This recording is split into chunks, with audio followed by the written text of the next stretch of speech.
My name's JC McCauley. I'm Naisha McCauley, and you're watching accesstv.org.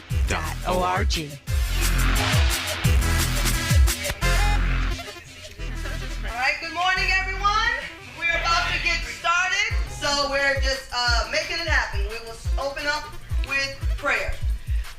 Thank you, Jesus, for the opportunity to be here today, God. Thank you because I know you're in control of the situation today, and we are here to fight for kids, God. We know you have the power to touch people's heart, and we know that you're going to change their mindset for the good of our children. We hear, God, because we need the new generation to have a good opportunity in school, God, and we surrender our day, our purpose in your hands and ask you to guide us, to give us wisdom to fight this war, to win this game, God, because we know that you are the power and you give everyone when we ask according to your purpose. And we thank you in Jesus' name, amen. Say it in Spanish, please. Oh, in Portuguese. Yeah. I don't speak Portuguese. Okay, sorry, I don't There we speak go. We have Spanish. Portuguese language. Go ahead. Obrigada, Jesus, por esse momento, essa oportunidade de estarmos aqui hoje. Te agradecemos, Senhor, e te pedimos para que o Senhor conduza essa reunião, para que o Senhor coloque no coração das pessoas, Pai, nessa manhã, o propósito que a gente tem nas crianças, Pai, da nova geração, para tocar no coração deles, para eles sentirem que o propósito é que a gente faça uma diferença nas novas escolas em Middletown e em Danbury, Senhor. Obrigada, porque sabemos que o Senhor coopera para todos aqueles que te pede, te ama, e a gente te agradece por essa oportunidade. Toca no coração de todas as pessoas aqui para que eles possam fazer com que esse acontecimento venha se realizar em Danbury e Middletown. É o que eu te peço e te agradeço em nome de Jesus. Amém. Amen. Thank you so much. And so right now, before I go, Mel, let me take this and then you do introductions.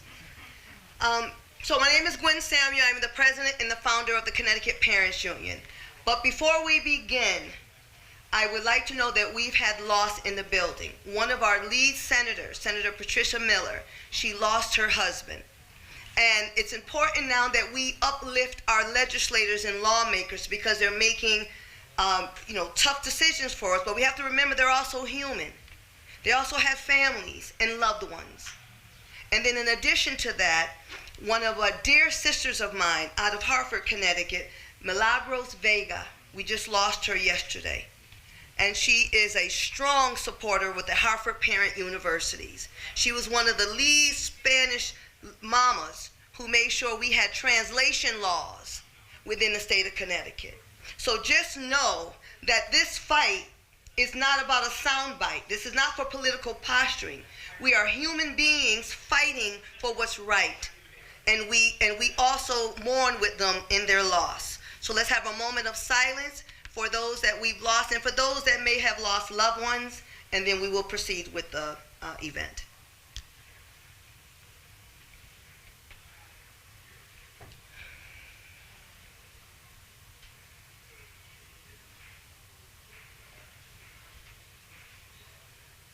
Now it's game time. Let's go, Melissa.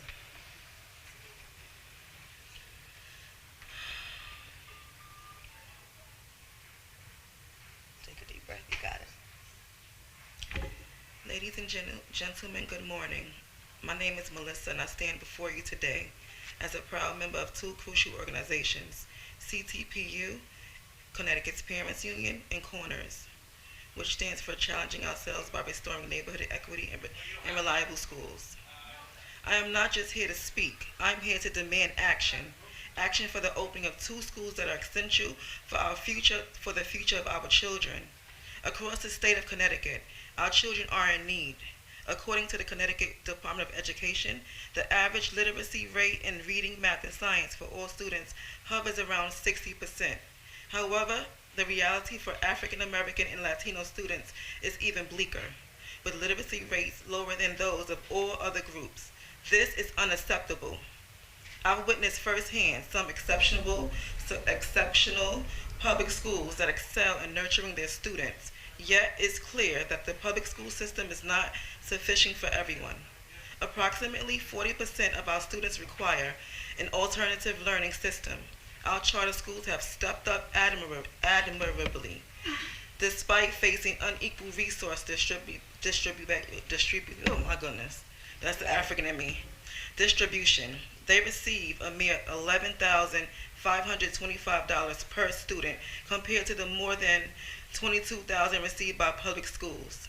Yet, despite these challenges, charter schools have managed to achieve remarkable literacy scores, enrolling a significant number of Black and Latino students, 94% of whom are literate.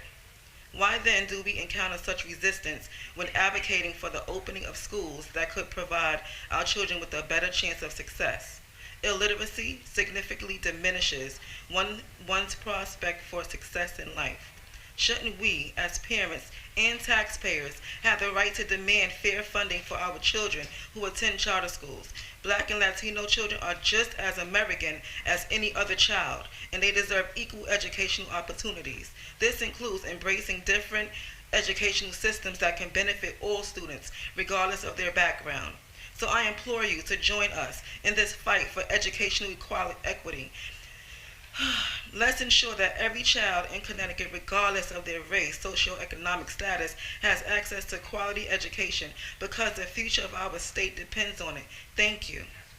That's great. And what school do your children attend? My daughter attends the first and only charter school in Stamford. I stood alone to get it open. I stand with you, Danbury, and Middletown. We're going to get this done today. All right, today. And then we're going to say in Jesus' name, the full for the record. And so at this time, I would like to introduce this legislator I met from Danbury. And I want y'all to know Danbury. Y'all got a legislator, do you hear me? We put this on what, in 72 hours? That lady called me, her name popped on my phone. I was like, I'm just checking in. I'm here for my constituents. Who are you? So she was checking us out, y'all, right? And so that is why we vote. You understand? You stand with those who stand with you, even if they disagree. Right? That is human to disagree. Because we can agree to disagree. But I will have the utmost respect for lawmakers who show up for their constituents on the drop of a dime. She's in session. This building is full. But yet she made it here to give remarks to stand for you, not just Danbury. She's standing for all Connecticut children, regardless of the school model. So let's give this legislator a hand, because that's how we vote, all right? Woo! Miss Rachel. Now we gonna put her on the spotlight. I don't even know how to go on now. I've never had such an introduction. Thank you so much, Gwen. I'm so proud to be here and to stand with you. Thank you to everyone who gathered here today in support of our two communities, our families, and most importantly, our kids. I've been involved in education in our Danbury community for as long as my two children have been in preschool. They're now in high school now. My oldest will graduate Danbury High next year. I've served on all the PTOs, the Board of Education, and now the legislature. I am a mom on a mission. For as long as I've been involved, I've watched our student enrollment in Danbury continue to rapidly grow and continually outpace our enrollment projections, which has hindered our ability to plan and properly serve our students. Within that growth, I have been rising high levels of high-needs students. Of the over 12,000 Danbury students in our public schools, over 36% are English learners. 14.5% are students with disabilities, and more than 52%, over half, are from low-income households. We struggle, as many districts do, with learning loss, chronic absenteeism, and suspension and expulsion rates. During my 5 years on the Board of Ed, I saw firsthand the alarming increases in these rates. From pre to post-pandemic, after the COVID shutdown, our schools were some of the last in the state to reopen our doors to our students because of space limitations. We had to rent a facility in a neighboring town in order to reopen. The pandemic has only exacerbated our challenges that existed long before COVID. Our challenges were what our district leaders often termed as the perfect storm: an ever-growing student body with rising needs and limited resources stretched to the brink. Danbury is not a wealthy city. We do not have the same median household income or grand list as other cities we are commonly compared to, and our local taxpayers have had to make up for the lack of state funds to our schools and invest more than our local share. But funding alone is not going to solve all of our challenges. We need a multi-pronged approach to fully address the needs of our students and embrace all options to best serve them. This includes proper funding at both state and local levels, moving ahead with the new Danbury Career Academy slated to open in fall of 2025, exploring the possible expansion of Henry Abbott Technical School, and funding the Danbury Charter School that could open as soon as this fall. This could have opened in the fall of 2019, that if opened back then, would today be serving 550 students in our downtown.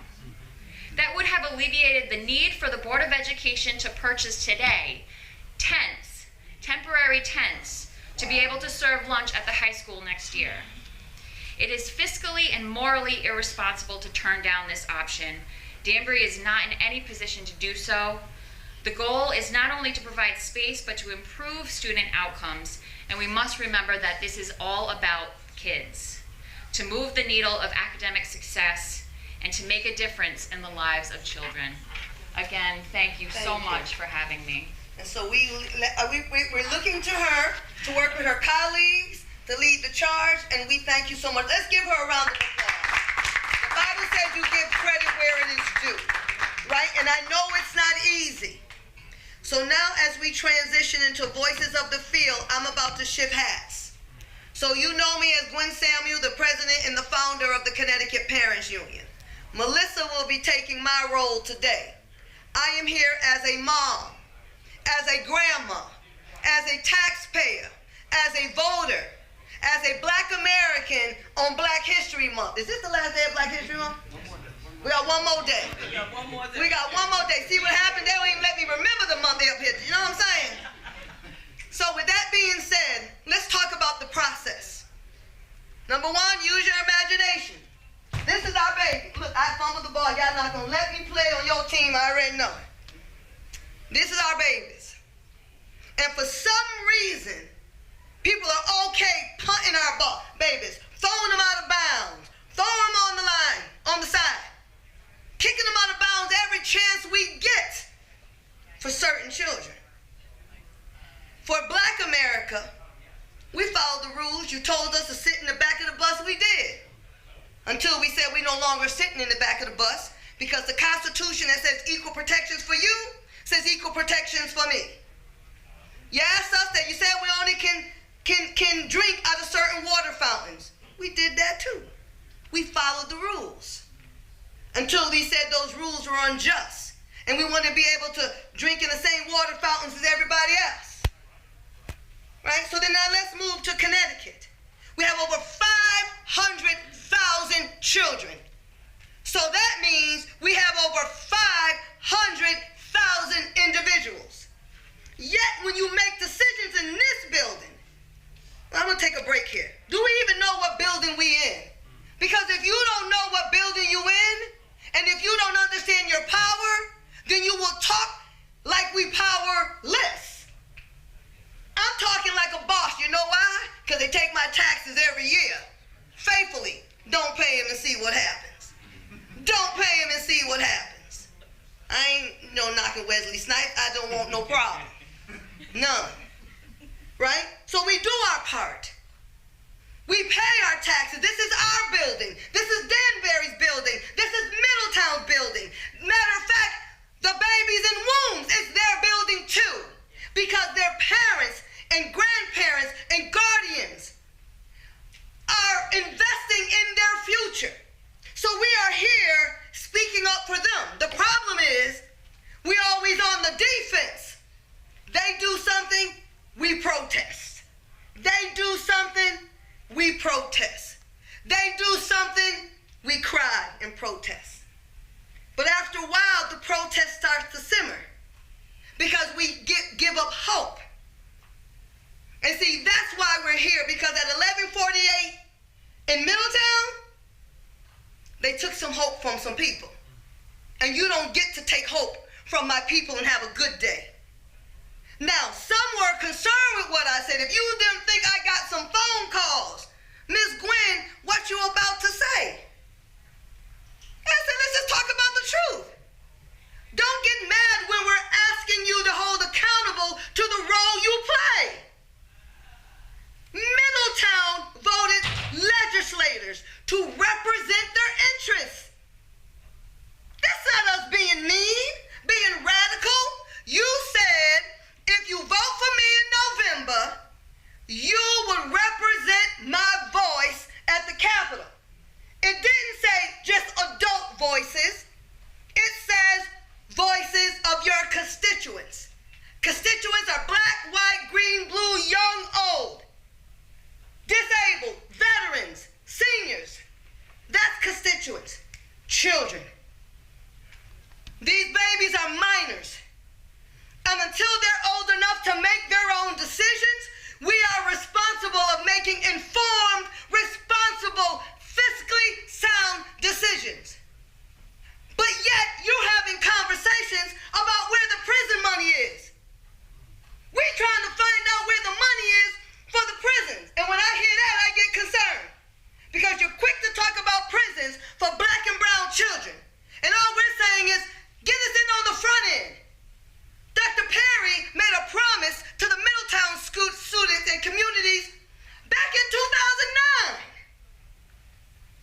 2009. We were mad at Dr. Perry because everybody else was giving good quality services. I said, when you gonna bring them home? And he did.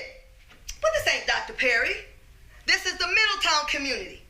We got City Councilor Grady, right? Middletown showed up. Young and old, black and white, Spanish and Latino. And they said, we need this. We only got one high school bursting out the seams. We got racial tensions going on. And so Middletown spoke to their lawmakers and said, you got us? You good? We here. We met. We did what you said. We did the rules. And charter schools got different rules, y'all. They ain't got regular rules. They got double down rules. And guess what? We took them. You know why? Because we had our eyes on the prize, and the prize is the children. But what you don't get to do, lawmakers, is to do all these rules, and then as soon as 11:48, look at the clock, y'all, it is 11:48. What do you think they did in Middletown? Move the goalposts. That's what happened. When we were ready, we were hopeful. They were up here at the Capitol. They had press conferences, young, old, black, and white. And you got to understand Middletown. Middletown has an older population of black folk that migrated from the South. You understand? They put their dues in. They did their marching. They did what they needed to do. And so they showed up for these babies.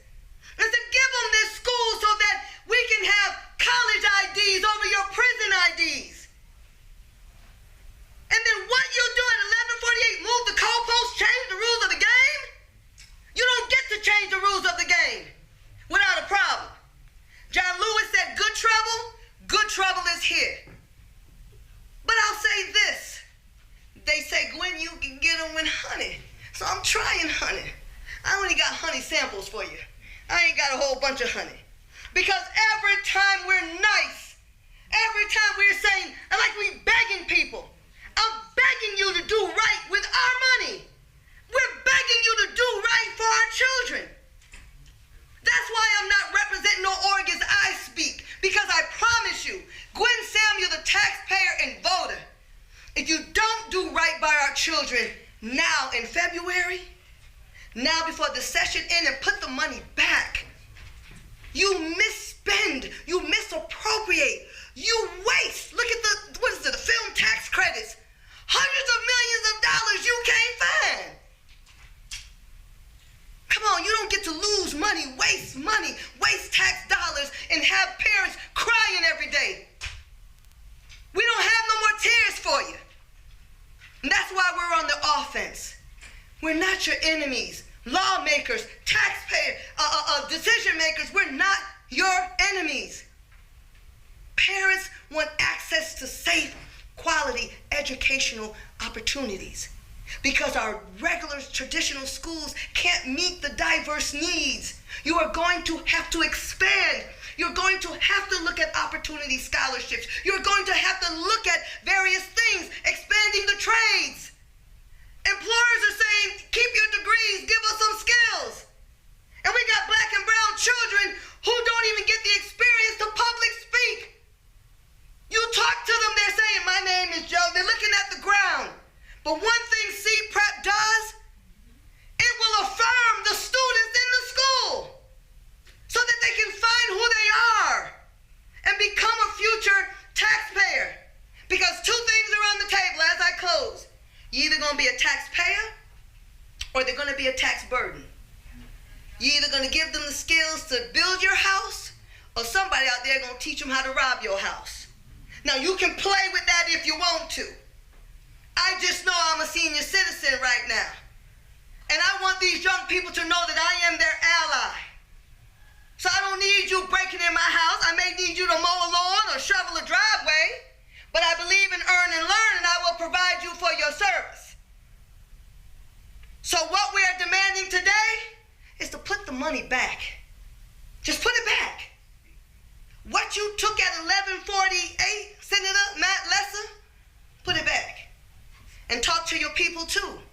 We're not your enemy. And to Matt Lesser, if you want to talk, Middletown is here. We're not your enemy. But you put us here when you pulled the money at 1148, when you stripped hope out of those eyes, when you got black parents sitting back on the edge of their bed wondering what we do next. You don't get to do that, sir. You don't get to do that, sir. And so, again, this may sound I'm being mean. It's accountability. You elected him into office. And so we are asking him to listen to his constituents. Don't mix the messaging. And I say this with love. And all I say as I close, don't start nothing, it won't be nothing. All right, next. Now, so let's hear from Danbury. Let's hear Melissa. What are we going to learn about Danbury? Introduce yourself.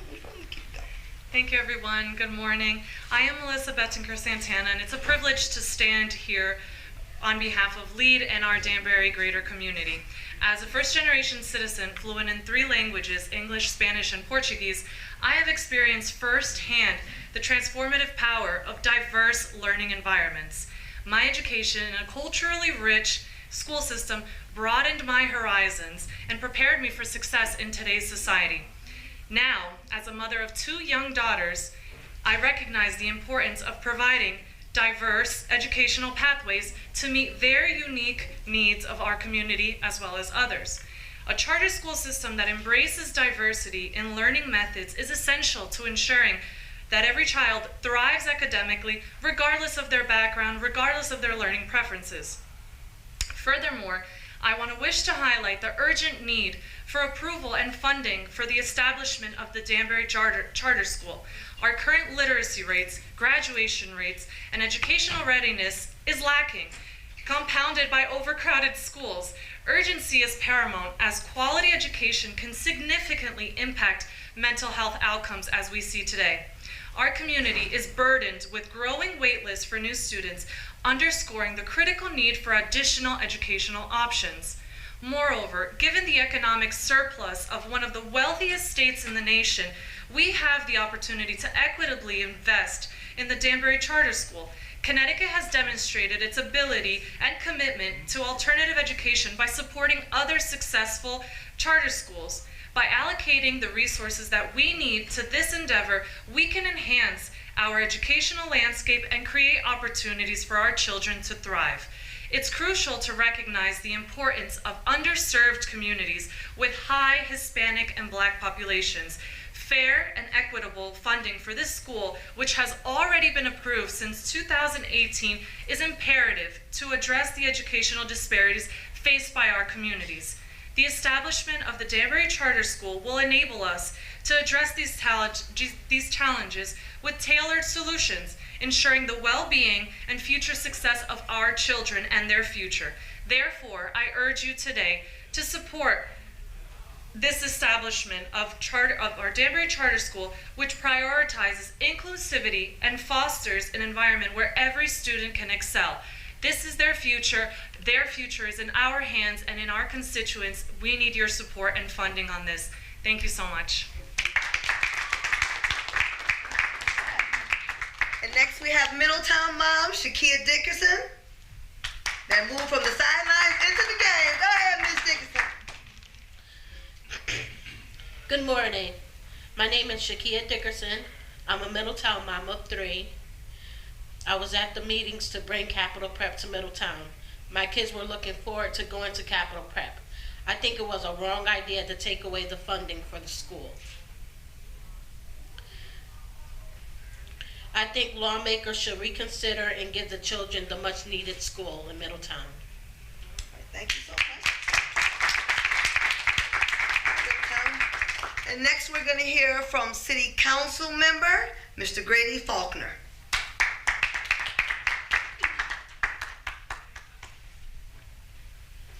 Thank you very much. I didn't come to speak, but always be ready. First of all, I want to give all honor and glory to God, from whom all blessings flow, and to whom all praise is due. I was here a year ago, and I gave testimony when we first brought the charter school to this building.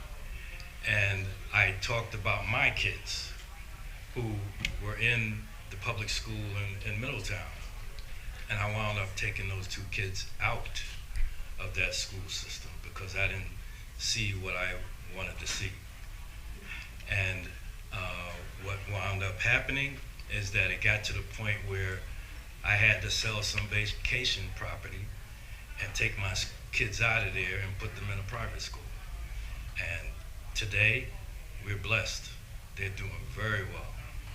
One is living in Paris now, working for the second largest marketing firm in that area over there in Europe.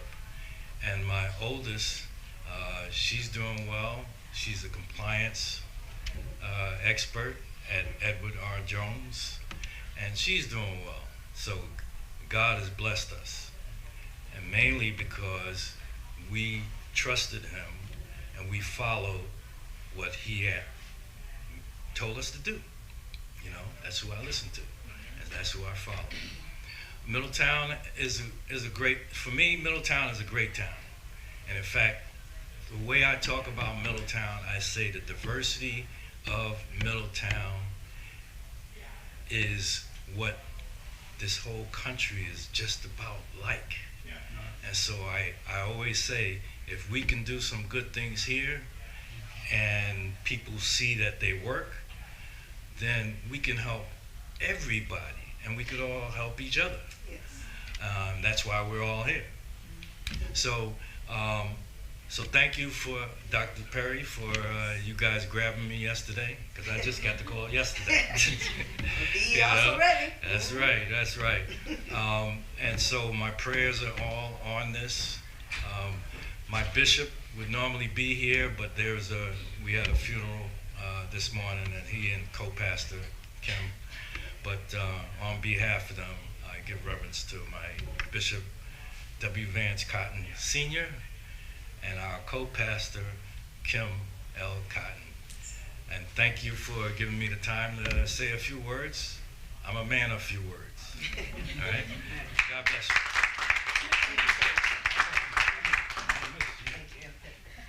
I know they wish I was a woman of a few words. I'm gonna work on it tomorrow. Today ain't looking good. With that being said, we're gonna continue with a few more stories from families. But before, I met an amazing lady from Manchester. She's been in our penal system. And she felt it was important to say a few words, because you have to understand the implications of not investing in children on the front end. This is not about emotions. Yes, it's emotional because it's our children. You understand? But I'm on the Juvenile Justice Policy Oversight Committee. And we're talking about juvenile crime, not just increasing, but the severity of what they're doing is increasing. So there are implications, serious consequences for not investing in children. You prefer to pay $50,000 in in-rate versus paying what, on average between $11,000 and $20,000 for a student? What is fiscally sound about that? So again, I appreciate Miss Jamie. This is my first time meeting her. But I appreciate that she wants to make sure that we understand the consequences of not investing in children. So I do want to say, Miss Jamie, I thank you for sharing your story. If you can give us a minute and then we keep it moving.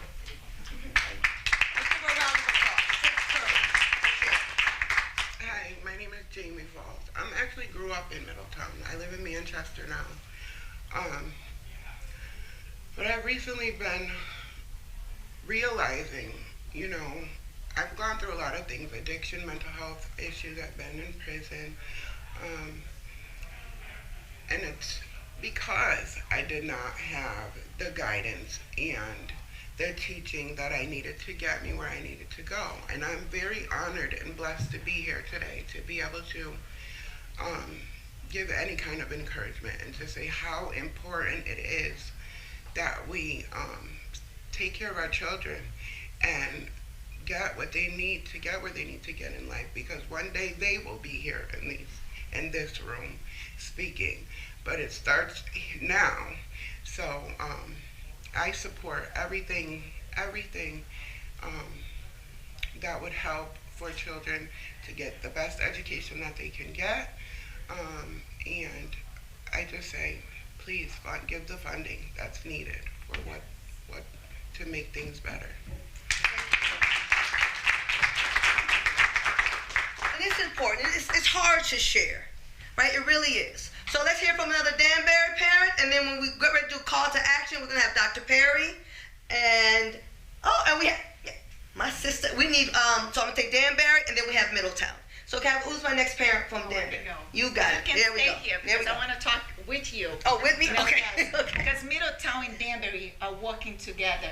Yes, so I want to show everybody how the power of work together. Okay, we are a body, and where we work together, and everyone has the function. Everything works well. We're not here to fight, against the traditional school. We're not here to fight, with the politicals. We're not here to fight at all. We're here uniting ourselves for our children. They cannot be here to fight for this. They can't, unfortunately. We've been seeing so many things with our kids. And I was feeling the emotion when you were talking, because that's the reason we are here. Yes. We're here to fight for the new generation. Yes. We are here together to tell the world nobody gonna silence us. Nobody gonna shut our mouth, because we are here encourage everyone to fight for the rights. We're not here fighting for anything else. Guess what? In Danbury, the school was approved in 2018. Approval. Guess what? We passed everything we had to pass. But guess what? We don't have this school. So what are we doing here? We're here to fight for rights.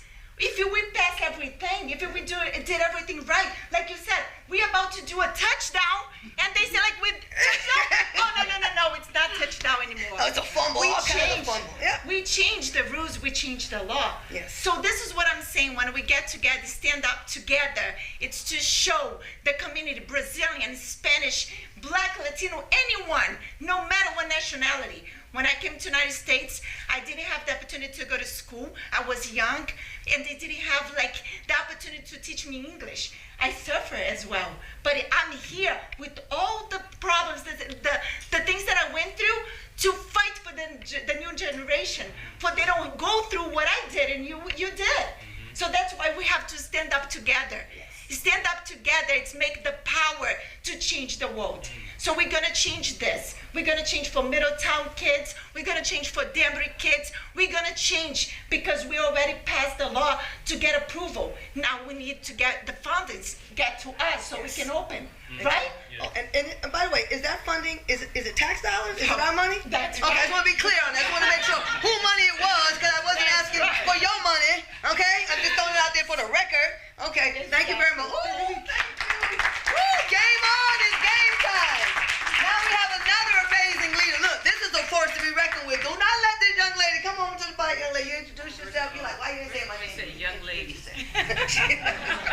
She's a young lady. I this love is a it. firecracker. Y'all think she's like, oh, you're going to have a problem.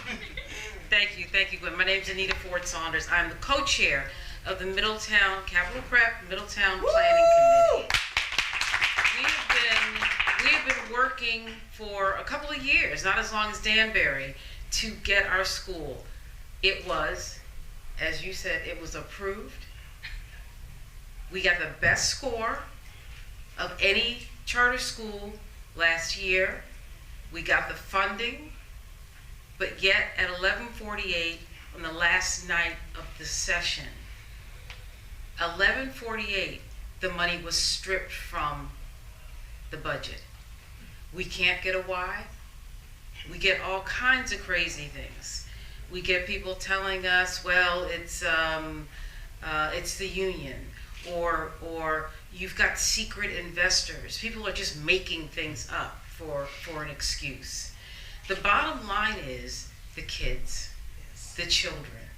We have experiences in Middletown and in Danbury. I can only speak about Middletown. I can speak about myself and my children, who are grown now, who suffered. Some suffered in the school system. I had a picture of my son when he was young, and someone thought it was a good idea to put a rope over his shoulder for picture day. A little black boy and a rope over his shoulder. Nobody there was culturally competent enough to say, that's not a real good idea. Our black and brown kids need opportunities. Our families need options. And charter schools are an option that work. It's proven that it's worked. It's been approved. It was funded. What I'm here to talk about is the process. People going behind our backs and stripping that money that we earned, that we deserve from the budget for children, for black and brown, all children. So we need to stand up. We need to go to the legislators, get the why, get it changed, and get the money back in the budget. It's a tough year. Everybody is fighting for it. But we had it. It was ours. We earned it. And then backdoor shenanigans took it out. That's not democracy. I don't know what that is, but it's not democracy. What are we teaching our kids? What are the legislators teaching our kids? You can sneak around. That's not a lesson that we want them to learn. So we need your support. Everybody here is on the same team. But if you listen to my voice, if you hear me right now, just think about it. We earned it. Number one, we had the best score. Yet it was stripped from us by just a couple of legislators, a couple of people who are now changing the tide and changing the trajectory of our children and our families because they don't have options. Middletown is you know, it's a nice city. It's an alliance district. That means our children are suffering. There is a big achievement gap in Middletown. So let's do something about it. We're working, we want to work with the school system. We put together a draft MOU. In Bridgeport for Capital Prep Harbor, the school system works with the charter school. We want to work with the school. We've put together a proposal and we're waiting to hear from them. We've got to do this now. We can't lose another generation. That's right. Okay? Thank you.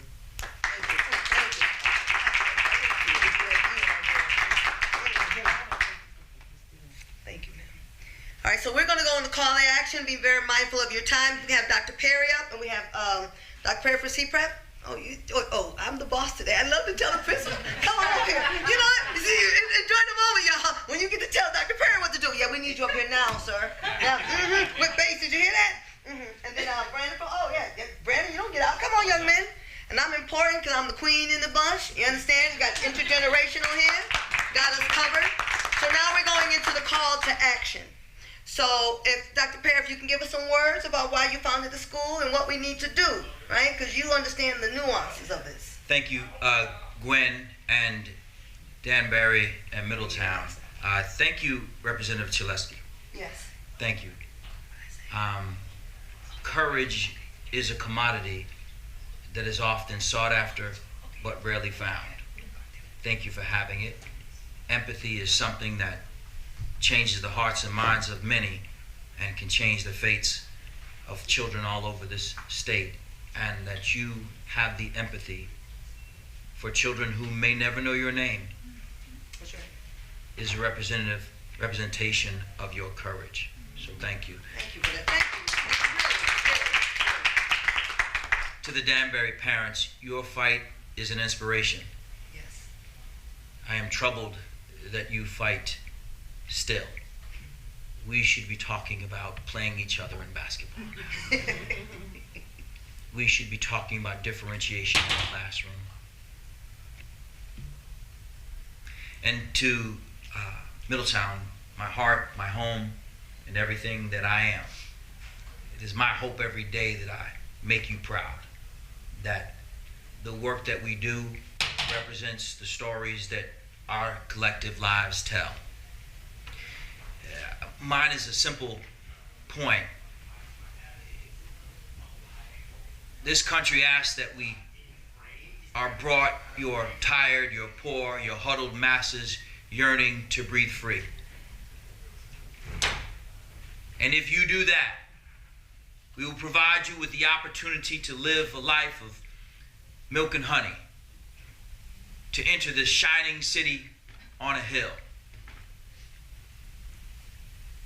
From the earliest stages of our education, we ask that children pledge allegiance to a flag that will protect them and will guide them and will represent the very best that the world has to offer, a place where people can breathe free and work together. But for those of us who have spent our lives on the boot of our collective communities, some who've traveled far and wide and others who were just born on their mother's 16th birthday in Middletown, Connecticut, in the village. Those of us who believe that where we started is not going to be where we end have asked that this state and 3 legislators hold true to the promise of this nation. Integrity has to matter.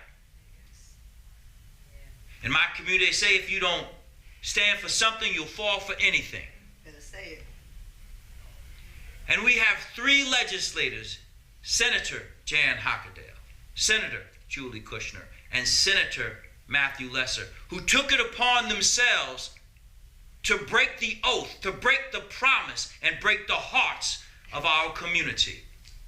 How dare they ask us to find yet another back door through which we are to fight for our opportunities?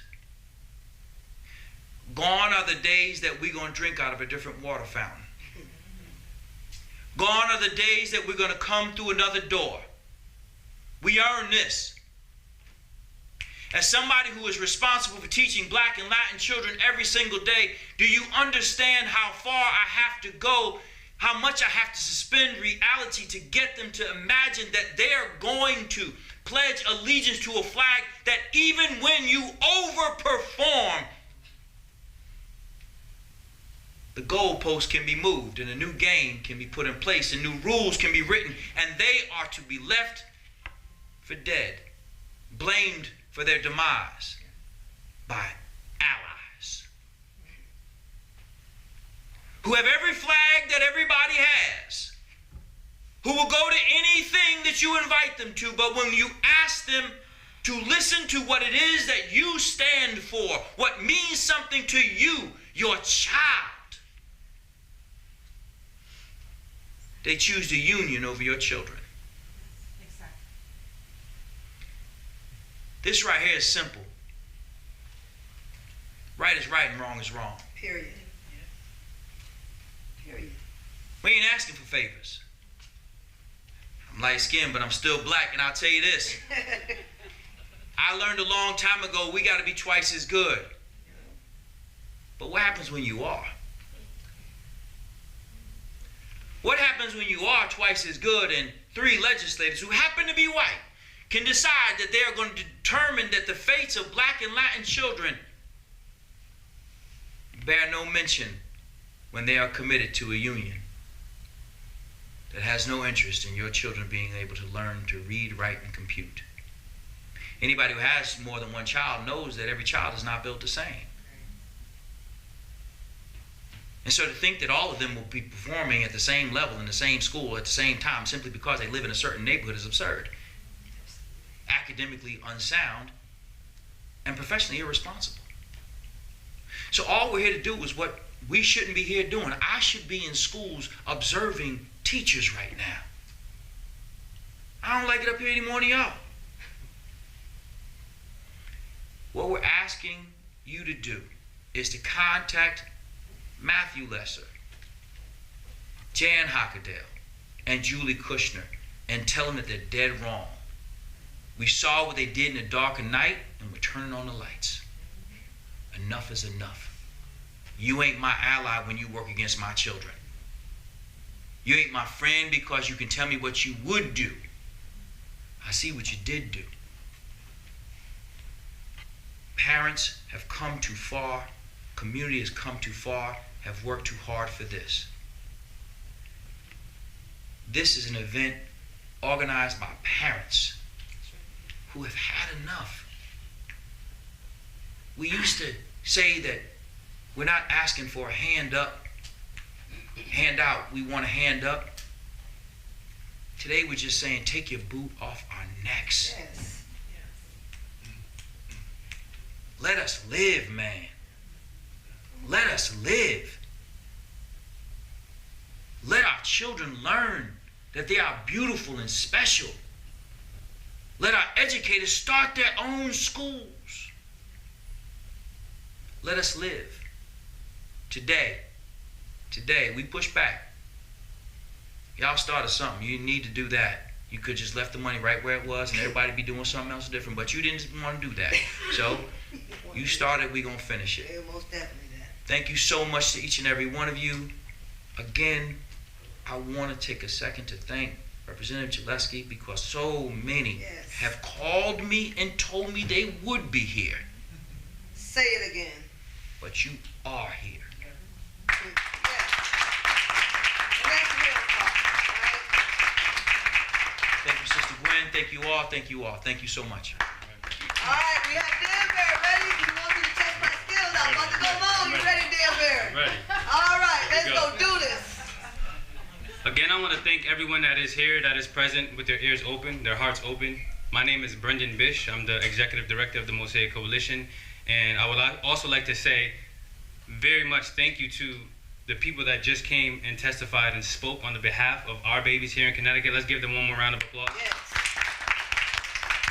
Some very powerful words and a very powerful message. And I would like to echo those sentiments, speaking on behalf of not only for our students, who I run programs for, who I teach, who I educate, but also for our educators.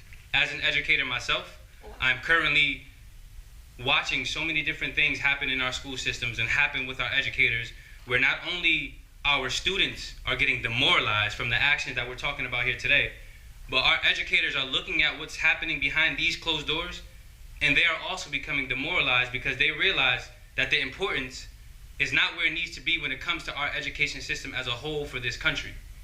And I know that because I happen to be an educator where I had to speak at last year's graduation for my 8th grade students and tell them that I'm going to be stepping away from the education system as an educator. Now, a lot of them were pretty heartbroken, as was myself. But I realized that it was necessary because there's times where you have to go upstream.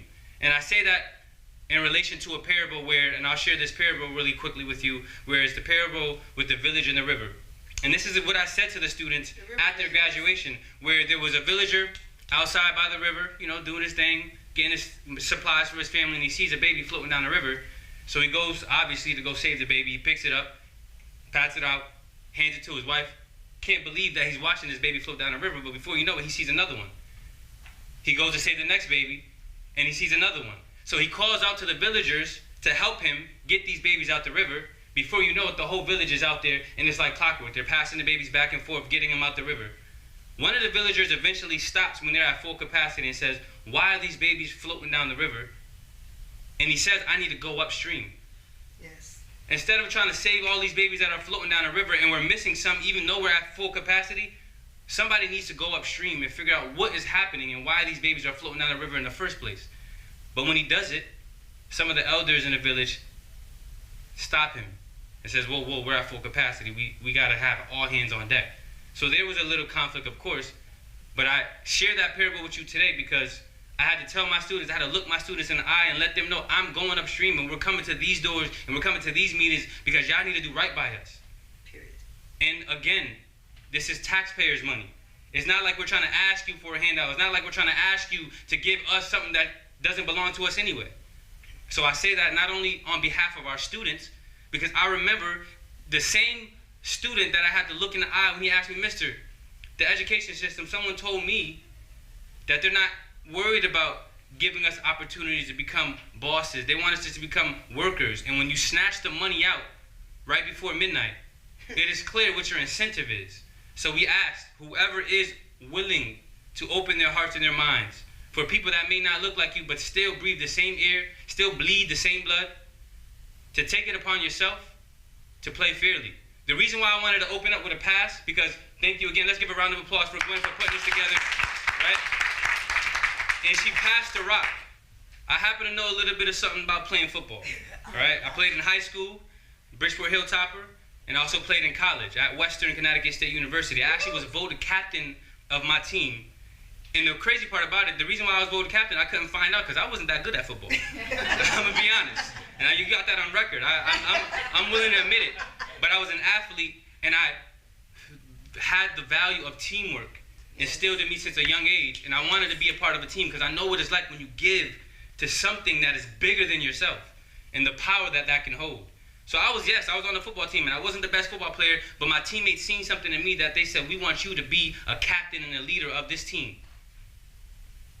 One of the reasons why I accepted the position is because I, even though I didn't want to be a captain of the football team, felt like it was a responsibility, and I couldn't look my teammates in the eye and say, "No, I'm not interested," because when you are called to serve and you are called to action, you can either go hide in the back or you can step up. Today we are standing here together because we are standing united and we are stepping up, and we're calling a red flag on the play to challenge what has happened. That's right. All right? We're in the red zone, so whether you're suiting up in red or blue, we're on the same team and we want the same thing. So let's stop playing, let's make this happen, and let's do so on the behalf of our students who are our future. If you truly believe that, then you have to put your money where your mouth is. So we ask that happen and that you stop ignoring these calls so we can stand together and we can enjoy the fruits of our labor, because you do reap what you sow. So thank you again. Appreciate you. All right, Captain. There we go. All right, so as we close, I want to say this. I'm not just representing Middletown. I am a product of Middletown. I went to Kegwin Middle School, Lawrence Elementary School. My mother thought it was best for me to get college prep courses, so she sent me to Mercy. I also had 2 children in heaven, and they both were high school dropouts in Middletown. But because there were no options, one of my sons, he ended up going to Meriden, so he graduated from Meriden. And then my other son, Jamel, went to Job Corps, right? But I always wondered if I had options, what could that look like for me, right? And because dropping out wasn't an option, they knew they had to do something because I am that mom. Imperfect mom doing my best to make things better. If I stand here and say I'm all put together, I'll be lying to you. If you think I want to be a target, we want to be targets, we don't. But when you come after our kids, when you knowingly hurt children, John Lewis says you're supposed to have good trouble. And good trouble is here in this building today. So for the call to action and to TV land, to all of you, shout out to TV Access, Stan McCauley, who's here, shout out to CTN, media, give them all a round of applause because it matters. Because if our media doesn't share our stories, they don't know the plight. So here's the number, TV Land and everybody in the room, to contact your legislators and say to fund these schools, right? But also, let's make sure we got after-school programs. We got tutoring. Support the sports. You heard what young man said here. It taught them teamwork and all these characteristics that come from sports. And Meriden Raider, I owe you a helmet. My son is now 25. I found this in the storage, and he was 8 when he was on there. So I apologize, but this is your helmet. I'm trying to be honest. Hear that, lawmakers? I'm trying to be honest. Okay, I digress. Oh, Lord, did I digress. So, thank you very much for being here. Thank you for standing up for children, because if you don't do it, who will? And thank you. See, that's why I talked to my brother. I know, look, Dr. Perry was looking too, like I know she ain't right on task. Okay. All right, I just had the phone number. All right, y'all, spring chicken password. Okay. All right, so the number to call to contact your lawmakers is 860-240-0100. TV Land, everyone here, 860-240-0100. Contact your legislator, and for those who don't know who their legislator is, but you're still voting blindly, this is the year that we can be informed. CGA.ct.gov. Put in your zip code, and you should know, because that's how they fund us, by our zip code. Put your zip code in, and it will tell you your lawmakers. And as we close, think about running everybody in the building, right? These are regular, everyday citizens who stepped up to the plate to run. There should be no incumbents. Everybody better have a primary, because when you don't have a primary, then you get complacent. We don't want no complacent lawmakers, because we really have no problem voting for the other guy if you don't want to vote for our children. My name is Gwen Samuel, and I approve this message. Have a great day, everybody.